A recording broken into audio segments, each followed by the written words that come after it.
Bueno, ¿qué tal? ¿Qué tal hasta ahora? Ah, vale.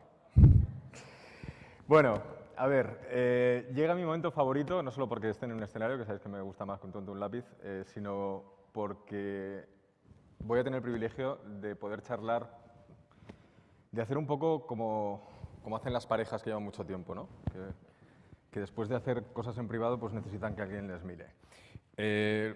Con Tony, con la persona que va a ocupar este sofá, bueno, ¿Ya? Bueno, la persona que va a ocupar este sillón, os leo un poco algunos de sus méritos para los que no los conozcan, pero vamos, es licenciado en Filología Hispánica, empezó a trabajar en publicidad en 1985 para agencias como Vinicius, Viceversa, Contrapunto. En 1991 fue nombrado responsable del departamento creativo del Vico Bates.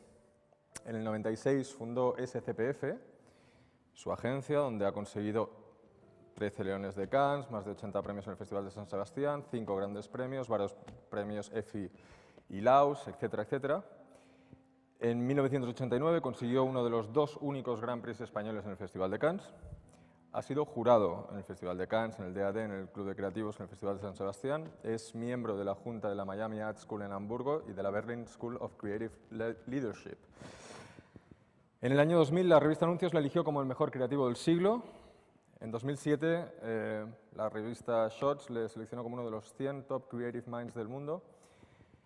Y en 2009, el publicista realiza una encuesta entre miles de profesionales del sector en la que vuelve a aparecer elegido como mejor creativo de la década. En 2009, FIAP lo selecciona como uno de los 4 españoles miembros del Salón de la Fama de Iberoamérica y en mayo de 2009, la editorial Espasa publica su primer libro, Desde el otro lado del escaparate. Y en 2013, aunque él aún no lo sepa, lo va a saber hoy, otra importante editorial quiere un libro suyo. Es un tío que, como podéis que está empezando, hay que arroparle, hay que darle un fuerte aplauso, por favor, Tony Segarra.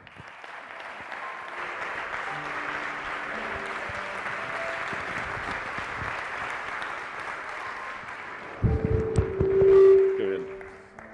Como si no nos hubiéramos visto ahí detrás, ¿no? Sí. Coño, Risto, tú por aquí. Sí. Bueno, Me siento en un anuncio del Sabadell. pues mira, Me pagas con mi propia medicina. Sí. tal cual. Un poco de eso va el tema. A ver, yo tengo un guión, pero lo vamos a romper cuando tú quieras y como tú quieras, ¿vale? La idea es... Yo no tengo guión. Vale, me alegro. Y ya veréis que no le hace falta. La idea es, yo te planteo unas cosas y tú te enrollas y luego lo que más me interesa es que la gente que está aquí pues tenga la oportunidad de charlar contigo. Primero de todo, pregunta obligada, ¿qué coño es el branded content? Hostia. Bueno, ni idea, efectivamente. Como a casi todo lo que me vas a preguntar voy a responder ni idea. Yo soy un tipo con dudas, como sabes. Yo creo que básicamente tiene que ver con audiencia, con construir audiencia. Es decir, antes te decía, empiezo a estar obsesionado, yo estoy obsesionado siempre con las obviedades, como sabes, ¿no? Y yo creo que en las obviedades y en los clichés suele estar la verdad de las cosas, ¿no? Y lo que pasa es que, como son obviedades, se han construido un caparazón y es difícil profundizar en ellas, ¿no? Y tengo la sensación de que eso que llamamos publicidad tradicional, que son los últimos, digamos, 50 años de publicidad con televisión masiva, más que haber supuesto una etapa feliz o distinta, o yo qué sé, de la comunicación, lo que han hecho ha sido destruir la comunicación, destruir la industria, ¿no? Destruir los fundamentos por simplificación. En el fondo no dejan de ser como un poco como los 40 años de Franco, ¿no? Es decir, ha sido una etapa fácil, sencilla, simple, que nos ha hecho olvidar de todos los fundamentos que constituyen el negocio, ¿no? Y lo que ha hecho sobre todo ha sido construir una audiencia cautiva y encadenada, ¿no? Y hipnotizada. Entonces, eso ha saltado en pedazos. Luego supongo que volveré todo el rato a lo mismo, porque siempre hablo de lo mismo.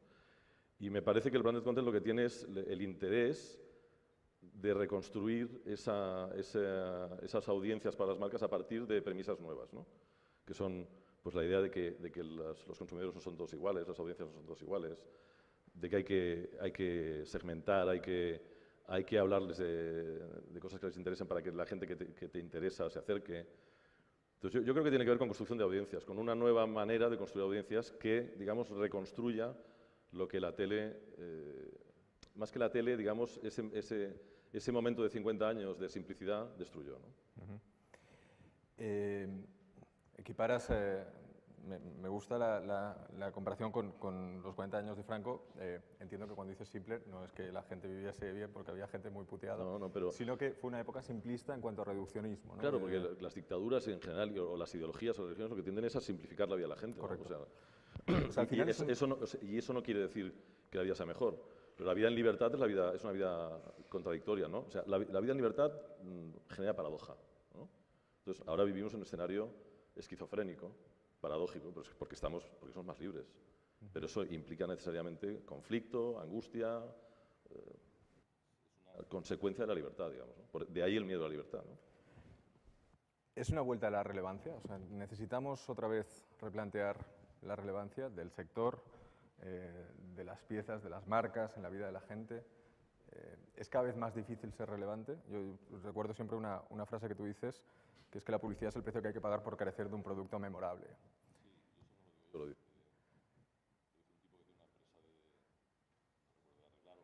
Espera, creo que te ha dejado de funcionar el micro. ¿Sí? Te quedé chillo, ¿eh? Ahora.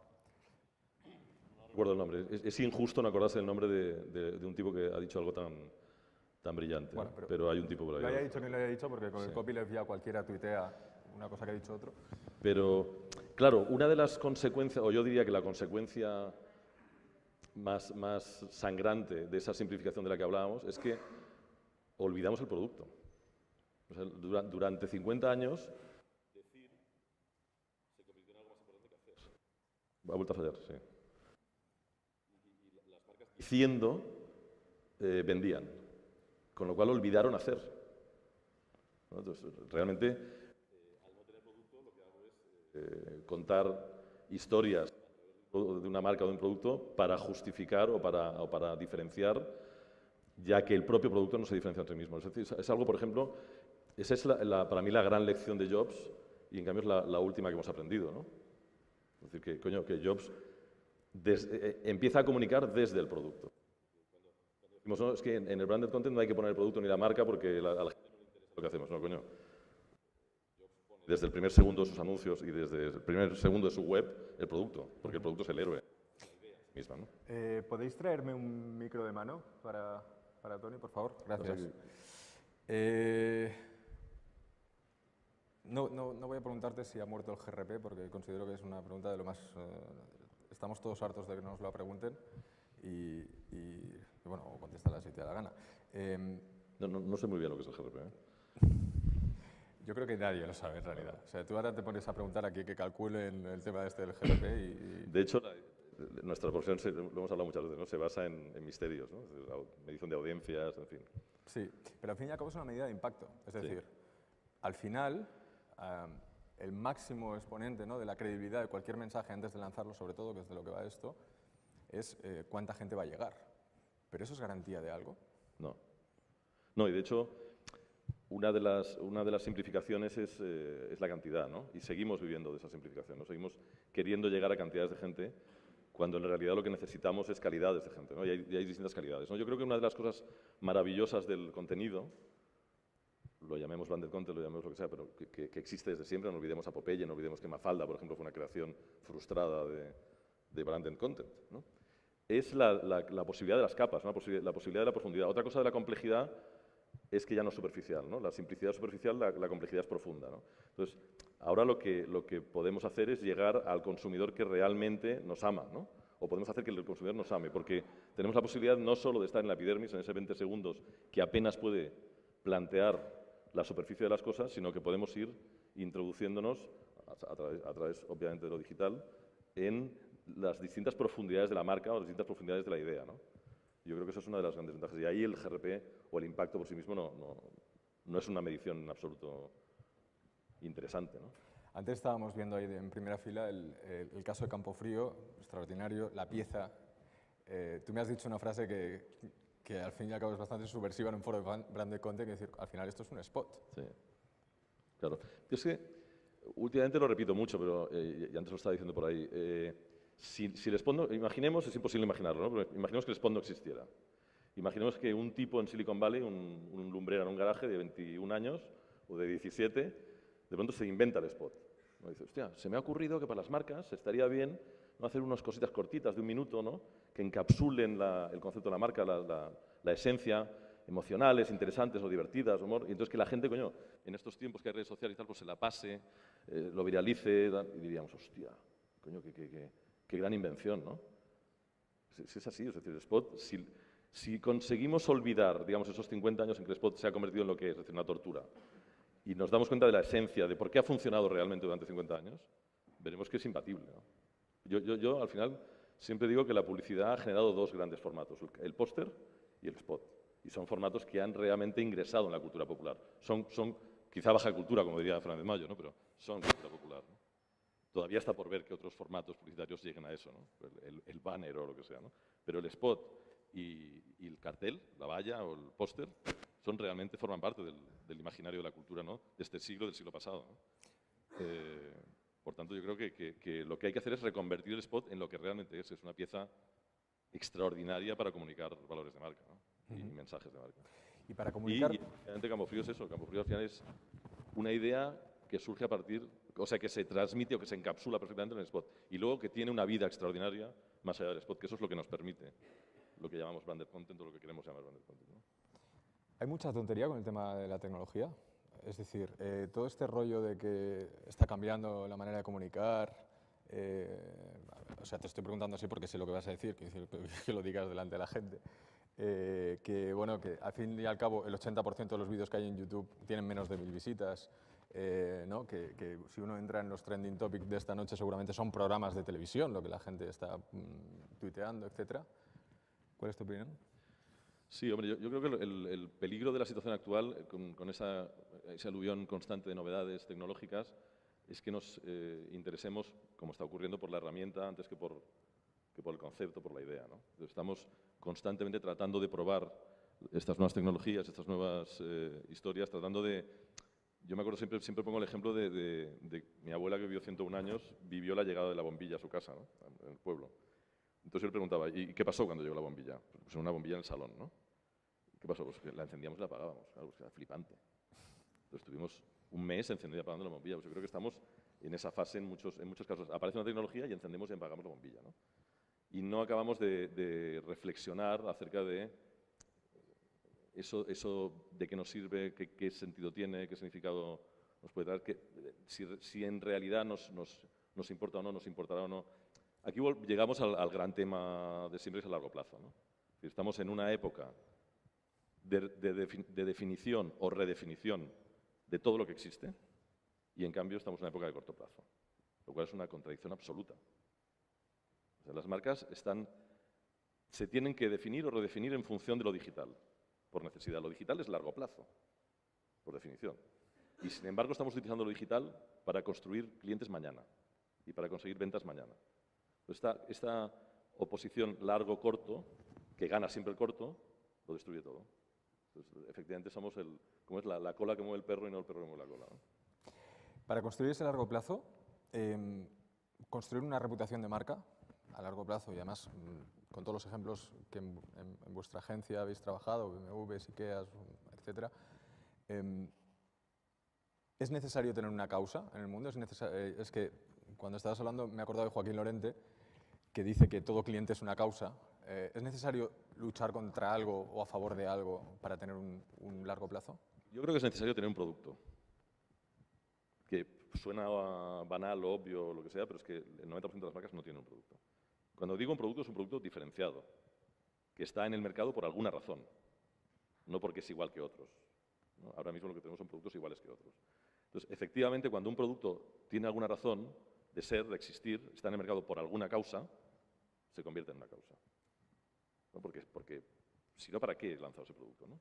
Entonces, si yo lanzo una nueva ginebra, tengo que lanzarla porque esa ginebra aporta una novedad al mercado, aunque sea una chorrada, pero aporta una novedad. Eso es lo primero que está fallando, ¿no? Yo creo que eso no falla, por ejemplo, en los productos que se lanzan ahora, porque efectivamente el mercado ya no soporta la posibilidad de construir una marca a partir de decir, vocear, a no ser que tengas muchísimo dinero, ¿no? Pero eso es así. O sea, si no hay una razón de ser, si no hay una mínima misión, un mínimo ethos en la construcción de una marca, no hay producto, no hay nada. ¿Tiene algo que ver para construir ese ethos, el nivel de interlocución en los últimos, desde que tú te dedicas a la publicidad, vamos a dejarlo ahí, en los últimos años, el nivel de interlocución... Desde el siglo pasado, digamos. Exacto. Con las marcas, con los clientes, ¿se ha visto afectado? Es decir, ¿es el mismo nivel de interlocución hoy que hace 20 años? Mira, es una cosa que te quería decir en la próxima comida, así que te lo digo ahora, ahora que nadie nos ve. Pero el otro día en una charla, con una cena con un amigo, no sé, no recuerdo, un banquero, me hizo ver una cosa que me parece otra vez una obviedad, pero que yo no había caído nunca, ¿no? Que él decía, la crisis financiera la ha provocado una raza de gente que nunca existió en la historia, que es el superejecutivo. Esto no había existido nunca, ¿no? En ese día o al día siguiente me estaba leyendo la biografía, bueno, hay un libro magnífico de Saul Bass que ha salido hace poco, que recopila todo el trabajo, y Saul Bass en el libro decía, Saul Bass es el tipo de los títulos de crédito más míticos de la historia del cine, pero además era un gran diseñador gráfico y diseñó grandes logos de la historia, digamos, de las corporaciones americanas.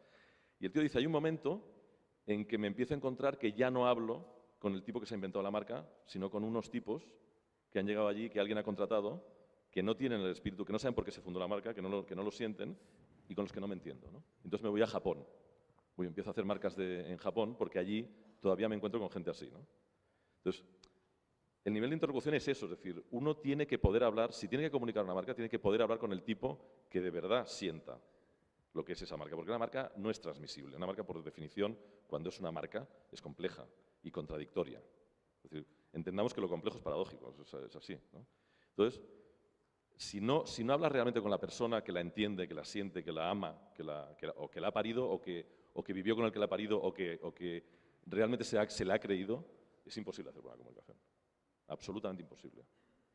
Entonces, el nivel de interlocución, fundamental. De hecho, es que la comunicación no la hacemos nosotros. Nosotros somos, las agencias, somos el espejo del tipo que nos encarga. El tipo que nos encarga, o la tipa que nos encarga la comunicación, nos la encarga porque está demasiado cerca, porque no acaba de poder ver en perspectiva lo que ha hecho. Entonces, pone delante un espejo que le devuelve lo que realmente es, ¿no? Esto, en el fondo, somos nosotros esos, ¿no? Y si el tipo que te ofrece la imagen que tú tienes que reflejar no te ofrece la imagen correcta, ahí tenemos el 99% de la publicidad, ¿no? Exacto. Lo complejo es paradójico. Me lleva una reflexión que hacía Ferran Adrià, amigo tuyo, que decía que él creaba hacía sus creaciones y que cruzaba los dedos esperando a ver qué pasaba, porque él jamás sabía cuál iba a ser el resultado, si iba a ser un éxito, y estamos hablando del mejor cocinero del mundo, ¿no? Y cada vez que se arriesgaba, jamás tenía ningún porcentaje de atisbar por donde podía ir eso, ¿no? Claro, todo esto va en contra de todos los manuales de marketing, que hablan de coherencia, consistencia del mensaje, repetir hasta la saciedad, hasta que tal, se entienda que somos una USP, etcétera, tal. ¿Todo eso dónde queda? Claro, a mí me parece que es el punto nuclear del debate sobre nuestro oficio, que es un oficio que en realidad es poético o pseudoartístico, es decir, que utiliza el lenguaje no medible, no cuantificable, la magia, y que, sin embargo, necesariamente, obligatoriamente tiene que ser medido, tiene que ser cuantificado, cuando es imposible. Entonces, en esa pelea, ¿no? En esa pelea de quiero medir lo que no se puede medir, llevamos viviendo 100 años, 150 años, 200 años, y no se puede arreglar. Ahora vivimos digamos, en la falacia, yo creo que es una falacia, de que Internet nos permitirá medir, ¿no? Es verdad que Internet nos da datos, nos da más datos, pero no se puede medir, o sea, no se puede medir que una sonrisa o un hola soy Edu convierta algo en un éxito o no, transmita, conecte, venda, ¿no? Porque al final efectivamente lo que tenemos que hacer es vender chorizo. No se sabe. Entonces, esa imposibilidad de medir es lo que produce ese conflicto constante, esa angustia constante en la profesión, ¿no? Y tampoco se puede decir, oiga, como no se puede medir, no midamos, no. Eso tampoco es solución, ¿no? No, pero también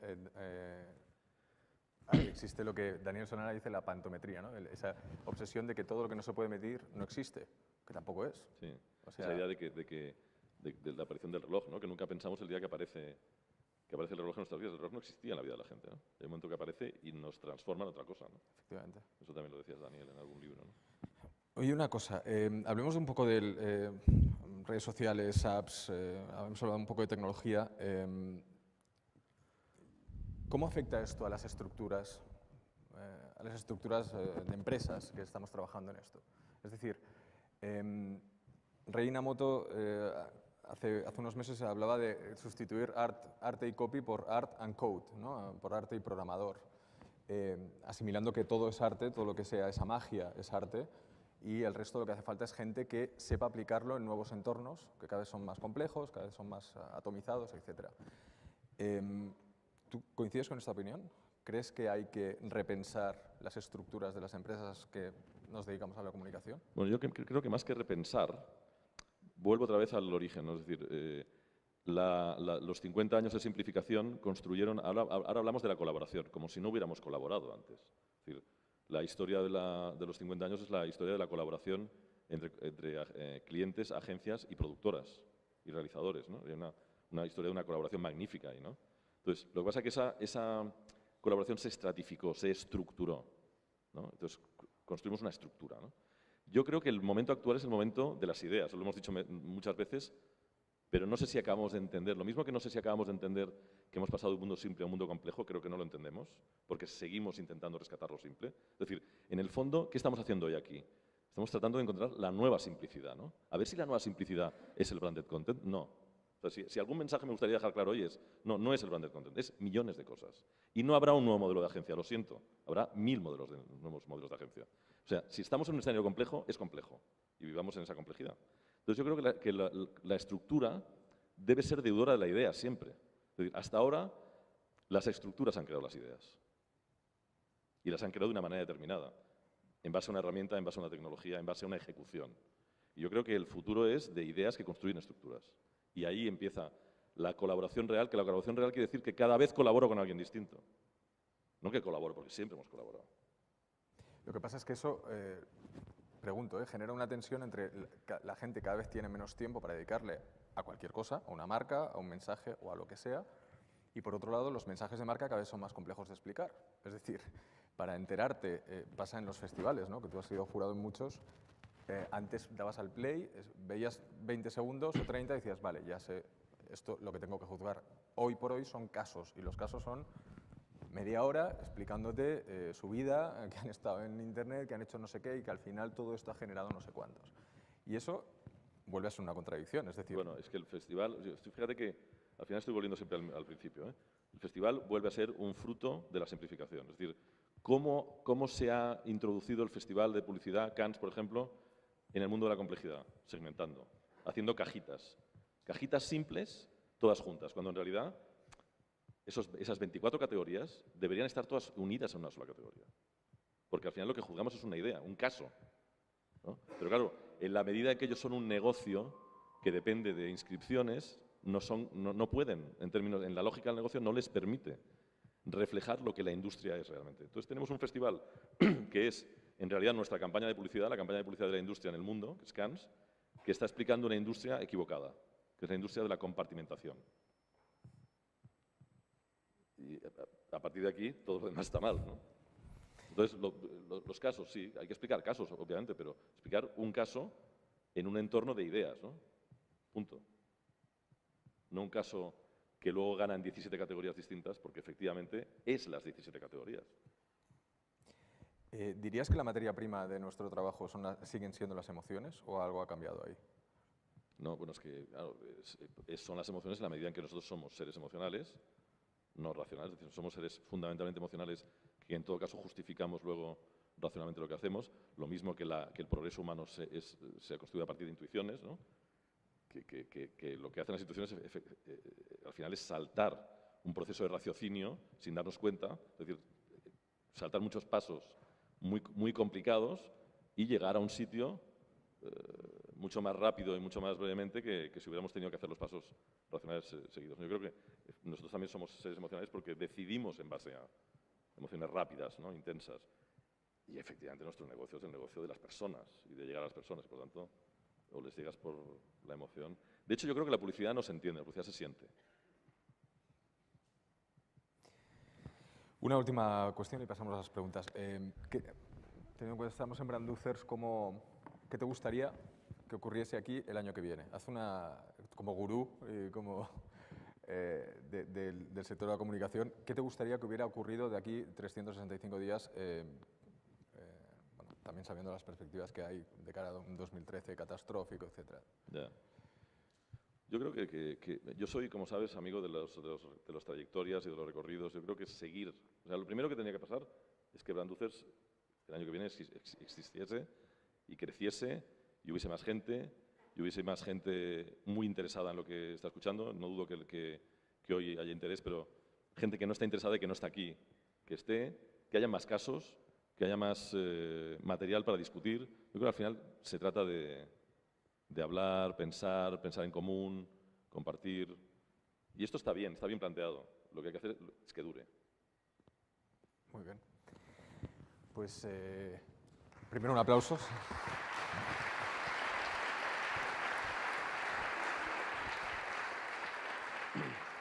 No se os ve.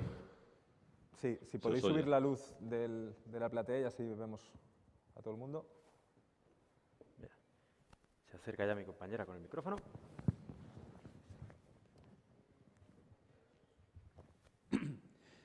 Hola Tony, hola Risto. Hablabas de la colaboración como el futuro, no sé el presente, pero aquello a lo que se tiende y debería de tenderse. Pero estamos viviendo el caso de Samsung y Apple, casi nada, de Apple y Google y las anteriores guerras de Microsoft contra ellos. Eso en el aspecto de colaboración, es decir, que las punteras de grandes marcas, las marcas que todos tenemos idealizadas, incluso tú en tu caso a través de Steve Jobs, que ya me dijiste en su día, tu ascendiente o su ascendiente sobre ti, ese es el futuro. Pero estamos viendo casos como estos, las marcas más importantes. Ahora no creemos en religiones, pero creemos en las marcas. Decía Maurice Levy que hoy ya las televisiones se han relajado, la sociedad se ha relajado, ya no se siguen a religiones, en ningún tipo de religión, salvo la musulmana, que mantiene todavía su vigor. Y sin embargo, las marcas sí tienen ese poder de predicamento, sea Campofrío, sea quien sea, para cambiar las cosas. Vista la situación en donde tú apuestas o apostamos en el sector por la colaboración, cuando se producen estas circunstancias entre las marcas, cuando vemos que los gobiernos quiebran los países y, sin embargo, los únicos que no quiebran son las comunidades de vecinos que no colaboran ni comparten nada, ¿qué explicación le das? ¿O sigues creyendo que existe la colaboración como fenómeno positivo que se va a imponer? A mí, ya he dicho que la colaboración ha existido siempre, existirá siempre. En cualquier caso, sobre todo en un escenario complejo, es porque es imposible de manejar por una sola persona, por una sola disciplina, por una sola especialidad, ¿no? La física, por ejemplo, en los años 50 del siglo pasado, cuando llega al límite con la física cuántica, con la relatividad, es decir, de pronto el descubrimiento de que no hay una verdad, que no se va a resolver la verdad del universo, jamás, pues entonces lo primero que hace es tender a colaborar con otras disciplinas para seguir avanzando, ¿no? Yo creo que es inevitable. Cuando hablas de Apple, hombre, obviamente Apple es la empresa menos colaborativa del mundo, pero porque tiene un producto que tiene que defender y sigue, digamos, trabajando con los manuales de marketing de siempre, ¿no? Los buenos, los de toda la vida, ¿no? Pero bueno, en otros casos colaborará, de hecho en vez de colaborar, compra compañías, ¿no? para quedarse con sus patentes. Yo es que no creo que haya una discusión sobre si la colaboración es el futuro, no, es que la colaboración siempre ha hecho desarrollar y evolucionar a la humanidad. Ahora, inevitablemente, a mayor complejidad, mayor necesidad de colaboración. Más preguntas. Si las hay, me refiero. Pues por ahí, caballero de azul. Compañera, acerca el micrófono.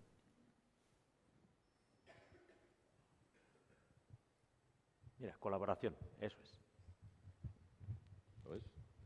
Entre ellos se pasa el micrófono y llega. Hola, hola Risto, hola Tony. Bueno, soy Jordi Cano de Barcelona. Dirijo un curso de creatividad y publicidad al que asistís. Y quiero agradecerte que hables de poética dentro de un contexto como este, y me parece un factor muy importante. Creo que Tony, eres un gran defensor de la dirección de arte, esto me parece también muy importante. Y cuando reflexiono sobre los casos que hemos visto hoy, que son la mayoría casos de éxito, veo un cierto friquismo. Y en este país, en España, veo un cierto friquismo en el éxito. Y me preocupa. Creo que estamos tendiendo a lo fácil, ¿no? Cuando veíamos el caso Campofrío, un caso de gran éxito, veo violines intensivos, facilones y sentimentales para provocar la emoción fácil. En los momentos, evidentemente, en que hay que generar esto, ¿no? Lo veo todo muy fácil, ¿no? Y no estoy en contra de las emociones, al contrario, pero siempre me parece que estamos trabajando en este colectivo, o veo estos casos de éxito basados en emociones muy fáciles. Bien, la música, que es fácil, que se baja y que aglutina. Veo la risa, pero y no veo la lucidez, lo poético, algo especial, algo, incluso esos grandes programas de éxito tienden a trabajar sobre estas bases que a mí me parecen muy simples, ¿no? Y que seguramente generan grandes beneficios. ¿No estaremos contribuyendo a no reflexionar? Sobre todo lo digo desde la perspectiva o a generar una cierta estética que nos permita ir un poco más allá. Yo cuando te oigo, Tony, hablar, hostia, a mí me aportas otra manera de ver ese universo, ¿no?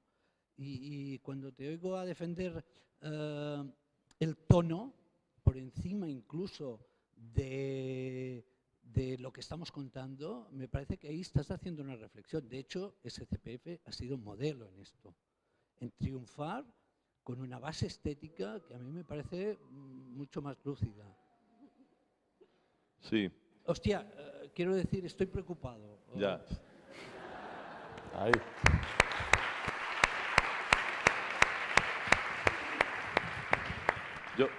Yo creo que cuando tú hablas de poética estás hablando más bien de sofisticación, de una cierta elevación del tono, ¿no? Yo cuando hablo de poética o de poesía, por lo menos en términos publicitarios, hablo de la que escondemos todos en el cajón y hay esa imagen maravillosa de American Beauty cuando el chaval filma una bolsa de basura, ¿no? Y le dice a la chica, coño, esto es maravilloso, ¿no? Eso es poesía, hay poesía en todos los rincones, ¿no? Para mí la poesía es el género artístico más común, más corriente y más popular, ¿no? Entonces, en ese sentido, a mí me parece que Campofrío es una obra maestra de poesía popular. O sea, no me parece que no sea poético, ¿no? Sí que es verdad que lo que estamos viendo como caso, sobre todo de branded content, y lo que estamos viendo tiene un punto burdo de los primeros tiempos, ¿no? Yo creo que la sofisticación llega más tarde, llega con la madurez, ¿no?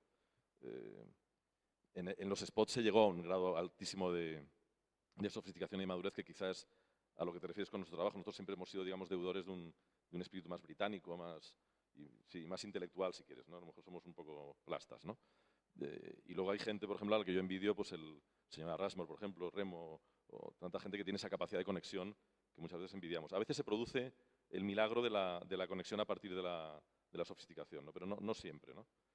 Pero me parece que es una cuestión de tiempo, ¿eh? Es como decía antes, yo creo que hay que aprender, coño, hay que equivocarse un montón de veces y ir aprendiendo, y en el camino yo creo que surgirá ese nivel del que tú demandas, ¿no? Que ha surgido en otras disciplinas que llevan mucho más tiempo, ¿no?